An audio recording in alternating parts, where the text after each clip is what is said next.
السلام علیکم دوستو، میں ہوں ناصر عظیمی اور آپ اس وقت کنسنٹریٹ ٹی وی دیکھ رہے ہیں۔ جیسا کہ ہم سب جانتے ہیں اور یہ بات ہمارے مشاہدے میں بھی آتی رہتی ہے کہ جب بارش کا موسم آتا ہے تو بارش ہونے سے قبل اور بارش ہونے کے بعد بھی اور بارش کے دوران بھی بجلی کڑکتی ہے۔ بجلی کے کڑکنے سے زوردار آواز پیدا ہوتی ہے۔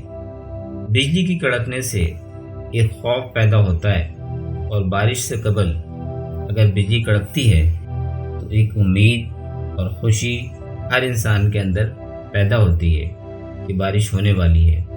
بارش کے ہونے سے سارا منظر خوشی میں تبدیل ہو جاتا ہے، گرمی کی جگہ ٹھنڈک آ جاتی ہے اور ہر طرف سبزہ ہی سبزہ نظر آنے لگتا ہے۔ قرآن پاک کی سورہ رعد آیت نمبر 13-14 میں اللہ تعالیٰ ارشاد فرماتے ہیں، وہی ہے جو تمہیں دکھاتا ہے بجلی ڈرانے اور امید دلانے کے لیے، اور وہ بھاری بادل پیدا کرتا ہے اور گرج اس کی حمد کے ساتھ اس کی تسبیح بیان کرتی ہے اور فرشتے بھی، اور وہ کڑکتی بجلیاں بھیجتا ہے اور انہیں وہ جس پر چاہتا ہے عین اس حالت میں گرا دیتا ہے، جبکہ لوگ اللہ کے بارے میں جھگڑ رہے ہوتے ہیں اور اللہ بہت قوت والا ہے۔ قرآن پاک میں بجلی کے لیے لفظ رعد استعمال ہوا ہے۔ رعد اسم ہے جس کا مطلب آسمانی بجلی کی وجہ سے پیدا ہونے والی گرج ہے۔ رعد یا گرج سے آسمانی بجلی کی حیت میں اضافہ ہوتا ہے۔ آسمانی بجلی کی کڑک سے ہوا بہت زیادہ گرم ہو کر پھیلتی ہے اور آواز کی رفتار سے تیز لہریں پیدا ہوتی ہیں۔ یہ عمل صوتی شاک ویو پیدا کرتا ہے جو کہ عموماً گرج کا نام دیا جاتا ہے۔ دنیا میں ہر جگہ بارش برستی ہے اور بجلی کڑکتی ہے اور بجلی زمین پر گرتی بھی ہے۔ بجلی کے زمین پر گرنے کے واقعات رونما ہوتے رہتے ہیں جس کی اطلاع ہمیں خبروں کے ذریعے ملتی رہتی ہے۔ بجلی کے گرنے سے جانی اور مالی نقصان بھی ہوتا ہے۔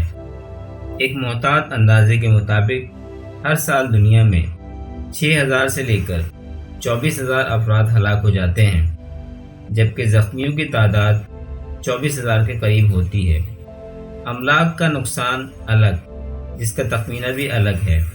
جہاں ایک طرف بجلی گرنے سے جانی و مالی نقصان ہوتا ہے، وہاں اس کا فائدہ بھی ہوتا ہے۔ وہ اس طرح کہ اس کے گرنے سے زمین کی فضا صاف ستھری ہوتی ہے، پودوں کو نائٹروجن اور نائٹروجنی مرکبات مہیا ہونے کا ایک بہت بڑا ذریعہ آسمانی بجلی ہے۔ آسمانی بجلی کی اہمیت تو بہت زیادہ ہے۔ محققین نے ابھی تک آسمانی بجلی کو محفوظ کرنے کا کوئی طریقہ ایجاد نہیں کیا جس سے یہ بے پناہ توانائی کام میں لائی جا سکے۔ اندازہ ہے کہ آسمانی بجلی کی ایک کڑک میں اتنی توانائی ہو سکتی ہے کہ وہ بجلی کے تمام سامان و آلات سے آراستہ 56 گھروں کو 24 گھنٹوں کے لیے بجلی مہیا کر سکتی ہے۔ اس حوالے سے کئی اندازے لگائے گئے ہیں جس سے واضح ہوتا ہے کہ آسمانی بجلی صاف ستھری اور سستی توانائی کا بہترین ذریعہ ہو سکتا ہے۔ اب سوال یہ پیدا ہوتا ہے کہ آسمانی بجلی سے کیسے بچا جائے، کیونکہ آسمانی بجلی کو تو ہم گرنے سے روک نہیں سکتے، لیکن اس سے بچنے کی تدبیر تو کر سکتے ہیں۔ اس حوالے سے معروف روحانی اسکالر، انٹرنیشنل اسکالر، اللہ کے دوست حضرت خواجہ شمس الدین عظیمی صاحب فرماتے ہیں کہ ہیرے کی موجودگی میں آسمانی بجلی نہیں گرتی۔ ہیرا ایک ایسا پتھر ہے جو آسمانی بجلی کے حوالے سے حیرت انگیز خصوصیات رکھتا ہے۔ یہ پتھر جہاں موجود ہوگا آسمانی بجلی وہاں نہیں گرے گی۔ دوستو، اگر آپ کو میری ویڈیو پسند آئی ہے تو اسے ضرور لائک کیجیے گا اور اسے اپنے دوستوں میں ضرور شیئر کیجیے گا، اور اگر آپ نے میرے چینل کنسنٹریٹ ٹی وی کو اب تک سبسکرائب نہیں کیا تو اسے جلد سے جلد سبسکرائب کر لیں اور بیل آئیکنز کو ضرور پریس کریں تاکہ آنے والی ویڈیو کی نوٹیفیکیشن آپ کو فوراً مل جائے۔ انشاءاللہ اگلی ویڈیو میں پھر آپ سے ملاقات ہوگی۔ اس وقت تک کے لیے اللہ حافظ۔